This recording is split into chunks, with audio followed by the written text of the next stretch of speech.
మచిలీపట్నం అభివృద్ధి మేనిఫెస్టోగా మంత్రి కొల్లు రవీంద్ర పనిచేస్తున్నారని టీడీపీ కార్పొరేటర్ రాళ్లకొట్టు రాము అన్నారు. డ్రైనేజీలపై విచ్చలవిడిగా బడ్డీకొట్లు పెట్టడం వల్ల మురుగునీటి పారుదల లోపించి నగరం ముంపునకు గురవుతోందన్నారు. ఈ సమస్యను శాశ్వతంగా పరిష్కరించేందుకు గాను నగరంలో ఆక్రమణల తొలగింపు కార్యక్రమం ముమ్మరంగా జరుగుతోందన్నారు. మచిలీపట్నానికి ముఖద్వారంగా ఉన్న 3 స్తంభాల సెంటర్ నుండి కోనేరు సెంటర్ వరకు కూడా రోడ్డును 80 అడుగుల విస్తరణకి మంత్రి రవీంద్ర పూనుకున్నారన్నారు.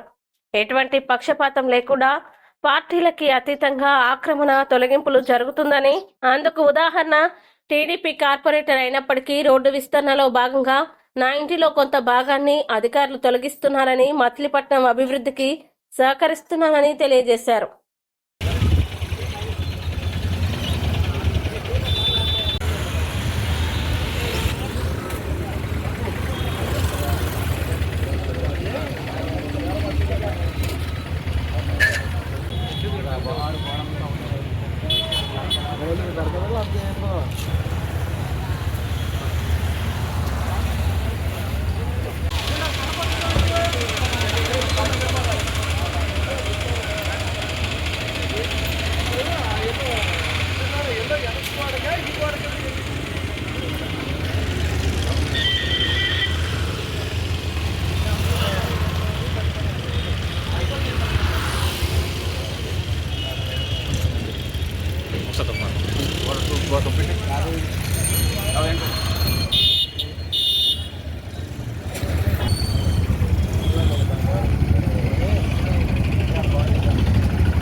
ప్రెసిడెంట్ ఎంత ఉంది? 55 ఉంది. 55 ఉండాలి, భూమి మీద ఉండాలి. ఇప్పుడు ప్రెసిడెంట్ అదే చూసాను. రైట్ బాబు ఈ కామర్ వేసే బాబు చాలా సరే వేసే కామర్ వేసే మాట వేసేది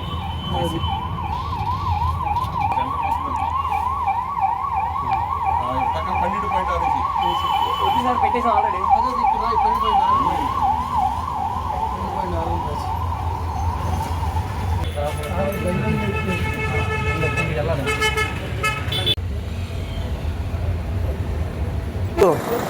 మచిలీపట్నం మన మంత్రివర్యులు కొల్లు రవీంద్ర గారి ఆదేశానుసారం మన 3 స్తంభాల సెంటర్ నుంచి మన సర్వేర్ గారు, టౌన్ ప్లానింగ్ అధికారులు అందరూ కలిసి సర్వే చేయడం మొదలైందండి.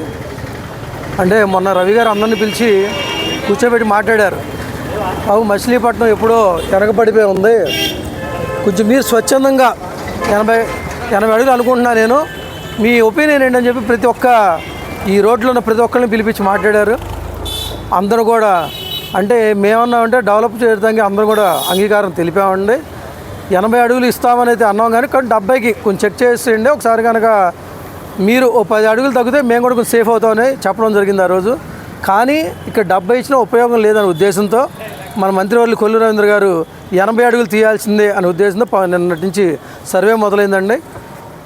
పార్టీలకు అతీతంగా నేను టీడీపీ కార్పొరేటర్ అండి, పార్టీలకు అతీతంగా డెవలప్ చేయాలి.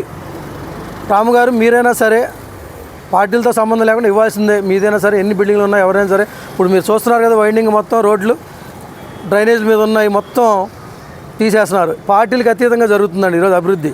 ఎందుకంటేనండి ఈరోజు మనం తింటాం, పొద్దున వెళ్ళబోతేనే ఇబ్బంది బాధపడతాం. అలాగే డ్రైనేజీల మీద మూసేసి బడ్డీ కొట్లు అసలు భయంకరమైనగా కట్టేశారండి. ఎక్కడ డ్రైనేజ్ అనేది మచిలీపట్నంలో పారదు, ఎక్కడ మురికి వాటర్ ఉండిపోతుంది. ఆ ఉద్దేశంతో కొల్లు రవీంద్ర గారు ఇక్కడ అభివృద్ధి జరగాలి, అభివృద్ధి చేయాలి, ఒక మేనిఫెస్టో పెట్టుకున్నారు ఆయన. మచిలీపట్నాన్ని ఎలాగైనా అభివృద్ధి చేయాలనే ఉద్దేశంతో ఈరోజు పార్టీలకు అతీతంగా నేనే చెప్తున్నా, టీడీపీ కార్పొరేట్ నేనే 12.6 వెళ్ళిపోయిందండి నా ఇల్లు. అంటే ఒక గది వెళ్ళిపోయింది నాకే సలరా సెంటర్లో. ఇప్పుడుది కాదండి, ఇల్లు దగ్గర నాకు తెలిసి 70-80 ఏళ్ళ కింద అవుతుంది. మేము కొనే దగ్గర ఒక 25 ఏళ్ళు అవుతుంది. కానీ నాకు ఎవరితో పని లేదు, నాకు పార్టీ సంబంధం లేదు, ఎవరైనా సరే అభివృద్ధికి ఆటంకం కలిగించొద్దు అనే ఉద్దేశంతో ఈరోజు నా ఇంటికి కూడా కొలతలు వేశారండి. ఆ ఉద్దేశంతో నేను కూడా స్వచ్ఛందంగా ఎందుకంటే మచిలీపట్నం అభివృద్ధి జరగాలి. ఎవరు వచ్చినా ఏ నాయకుడు వచ్చినా కూడా అభివృద్ధి అనేది ఆగిపోతుంది. కాబట్టి ఈరోజు స్వచ్ఛందంగా నేను కూడా ఇవ్వడం జరిగిందండి. ప్రతి ఒక్కళ్ళు ఇలాగే స్వచ్ఛందంగా ఇస్తే మన మచిలీపట్నం ఈ 5 ఏళ్లలో రూపురేఖలు మటుకు గ్యారెంటీ మారుతాయండి. ఇది నాకు మా రవీంద్ర గారి మీద నమ్మకంతో మేము చెప్తున్న మాట.